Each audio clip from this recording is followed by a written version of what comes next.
O Livro dos Espíritos, Pluralidade dos Mundos, pergunta 55.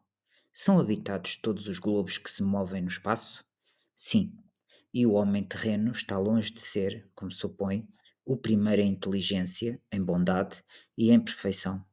Entretanto, há homens que se têm por espíritos muito fortes e que imaginam pertencer a este pequenino globo o privilégio de conter seres racionais, orgulho e vaidade. Julgam que só para eles criou Deus o universo. Deus povoou de seres vivos os mundos, concorrendo todos esses seres para o objetivo final da providência. Acreditar que só os haja no planeta que habitamos, fora duvidar da sabedoria de Deus, que não fez coisa alguma inútil, certo, a esses mundos há de ele ter dado uma destinação mais séria do que a de nos recriarem à vista. Aliás, nada há nem na posição, nem no volume, nem na constituição física da Terra que possa induzir à suposição de que ela goze de privilégio de ser habitada com exclusão de tantos milhares de milhões de mundos semelhantes. Pergunta 56. É a mesma a constituição física dos diferentes globos? Não, de modo algum se assemelham. Pergunta 57.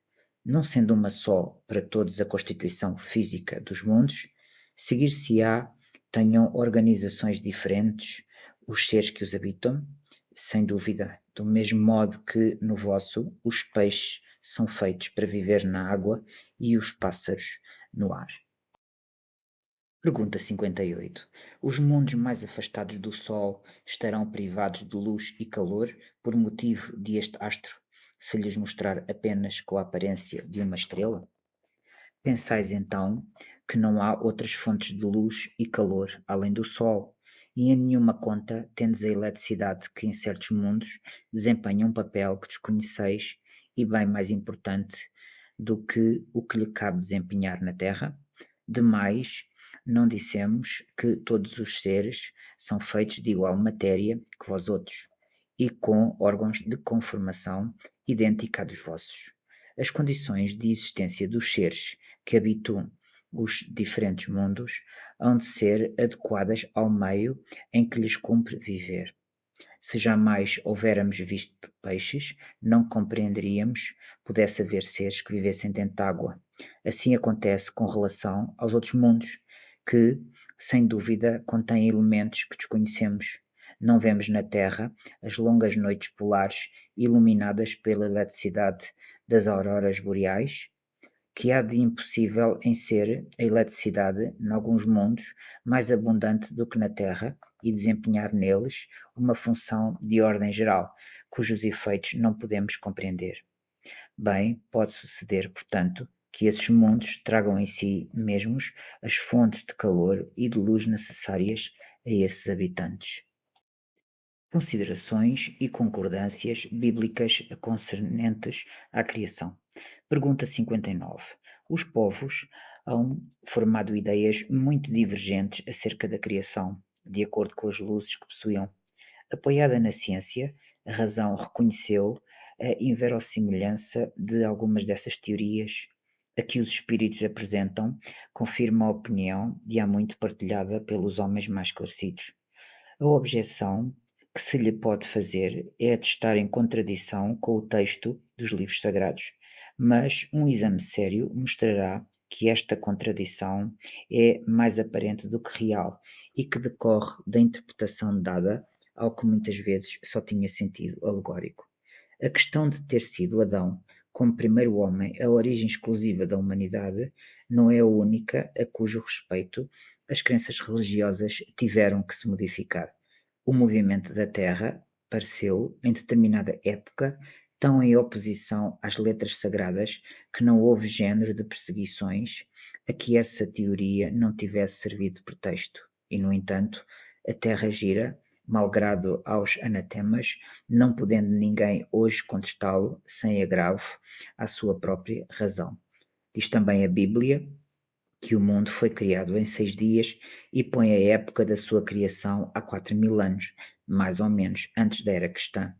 Anteriormente a Terra não existia, foi tirada do nada. O texto é formal, Eis, porém, que a ciência positiva, a inexorável ciência, prova o contrário.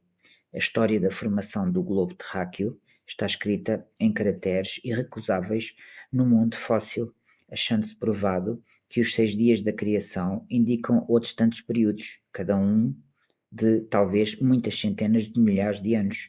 Isto não é um sistema, uma doutrina, uma opinião insulada, é um facto, tão certo como o do movimento da Terra, e que a teologia não pode negar-se a admitir, o que demonstra evidentemente o erro em que se está sujeito a cair, tomando ao pé da letra expressões de uma linguagem frequentemente figurada. Dever-se-ia daí concluir que a Bíblia é um erro? Não. A conclusão a tirar-se é que os homens se equivocaram ao interpretá-la. Escavando os arquivos da Terra, a ciência descobriu em que ordem os seres vivos lhe apareceram na superfície, ordem que está de acordo com o que diz a Gênese, havendo apenas a notar-se a diferença de que esta obra, em vez de executada milagrosamente por Deus em algumas horas, se realizou sempre pela sua vontade, mas conformemente à lei das forças da natureza, em alguns milhões de anos. Ficou sendo Deus, por isso, menor e menos poderoso? Perdeu em sublimidade a sua obra por não ter o prestígio da instantaneidade? Indubitavelmente não. Fora mister fazer-se da divindade bem mesquinha ideia, para se não reconhecer a sua onipotência nas leis eternas que ela estabeleceu para regerem os mundos. A ciência, longe de apalpar a obra divina, não-la mostra sobre aspecto mais grandioso e mais acorde com as noções que temos do poder e da majestade de Deus, pela razão mesma de ela se haver efetuado sem derrogação das leis da natureza. De acordo neste ponto com Moisés, a ciência coloca o homem em último lugar na ordem de criação dos seres vivos. Moisés, porém, indica como sendo o do dilúvio universal o ano 4654 da formação do mundo, ao passo que a geologia nos aponta o grande cataclismo como anterior ao aparecimento do homem, atendendo a que, até hoje, não se encontrou nas camadas primitivas traço algum de sua presença, nem da dos animais de igual categoria do ponto de vista físico. Contudo, nada prova que isso seja impossível. Muitas descobertas já fizeram surgir dúvidas a tal respeito. Pode dar-se que, de um momento para o outro, se adquira a certeza material de anterioridade da raça humana, e então se reconhecerá que, a este propósito, como a tantos outros, o texto bíblico encerra uma figura. A questão está em saber se o cataclismo geológico é o mesmo a que assistiu Noé.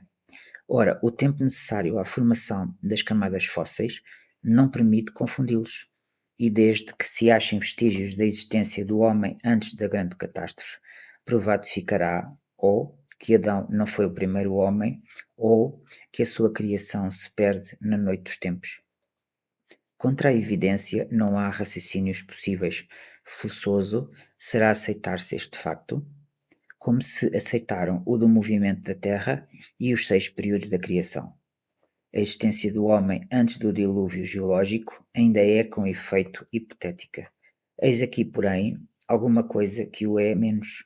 Admitindo-se que o homem tenha aparecido pela primeira vez na Terra 4.000 anos antes de Cristo e que 1650 anos mais tarde toda a raça humana foi destruída, com exceção de uma só família, resulta que o povoamento da Terra data apenas de Noé, ou seja, 2350 anos antes da nossa era.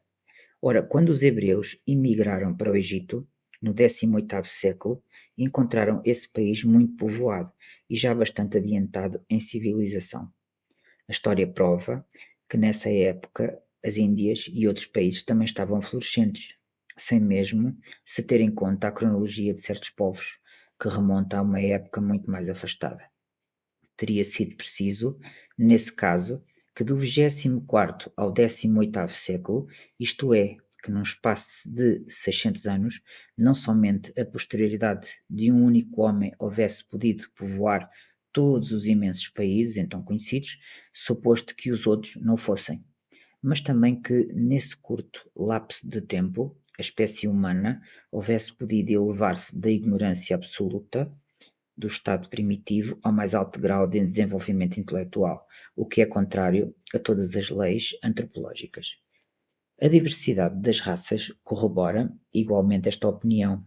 O clima e os costumes produzem, é certo, modificações no caráter físico. Sabe-se, porém, até onde pode ir a influência dessas causas.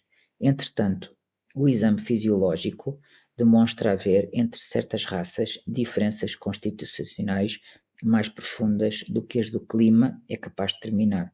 O cruzamento das raças dá origem aos tipos intermediários. Ele tende a apagar os caracteres extremos, mas não os cria, apenas produz variedades. Ora, para que tenha havido cruzamento de raças, preciso era que houvesse raças distintas. Como, porém, se aplicará a existência delas, atribuindo-se-lhes uma origem comum e, sobretudo, tão pouco afastada? Como se há de admitir que em poucos séculos alguns descendentes de Noé se tenham transformado ao ponto de produzirem raça etíope, por exemplo. Tão pouco admissível é semelhante metamorfose quanto a hipótese de uma origem comum para o lobo e o cordeiro, para o elefante e o pulgão, para o pássaro e o peixe. Ainda uma vez, nada pode prevalecer contra a evidência dos fatos. Tudo, ao invés, se explica, admitindo-se que a existência do homem é anterior à época em que vulgarmente se pretende que ele começou. Que diversas são as origens que Adão, vivendo há 6.000 anos, tenha povoado uma região ainda desabitada, que o dilúvio de Noé foi uma catástrofe parcial, confundida com o cataclismo geológico, e atentando-se finalmente na forma alegórica peculiar ao estilo oriental, forma que se nos depara nos livros sagrados de todos os povos. Isto faz ver quanto é prudente não lançar levianamente a pecha de falsas as doutrinas que podem cedo ou tarde, como tantas outras, desmentir os que as combatem. As ideias religiosas, longe de perderem alguma coisa, se engrandecem, caminhando de par para a ciência. Esse, o meio único de não apresentarem lado vulnerável ao ceticismo.